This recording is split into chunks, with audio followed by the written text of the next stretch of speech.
Prank itu terekam dalam video yang sempat tayang di kanal YouTube Baim Paula pada Minggu 2 Oktober 2022 siang. Saat berpura-pura membuat laporan kasus KDRT, Paula yang bertugas melapor ke polisi, adapun Baim duduk di dalam mobil dan memantau aktivitas Paula yang terekam kamera.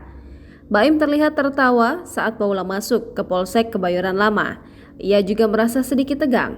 Sesampainya di dalam kantor Polsek Kebayoran Lama, Paula mengatakan ia hendak melaporkan suaminya yang telah berbuat kekerasan kepadanya.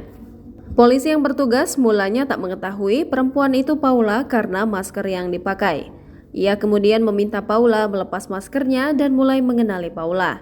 Petugas polisi yang tadinya tak berseragam pun kembali ke ruangannya untuk memakai seragam karena hendak menangani laporan Paula. Tak lama kemudian, Baim yang menunggu di luar kantor Polsek Kebayoran Lama pun menemui Paula di dalam ruangan pelaporan. Sang polisi langsung sadar bahwa ia tengah diprank oleh Baim dan Paula. Baim dan Paula pun tertawa-tawa sembari mengiyakan bahwa mereka sedang melakukan prank dengan berpura-pura membuat laporan kasus KDRT yang diklaim sebagai edukasi keluarga bagaimana melapor ke polisi terkait KDRT.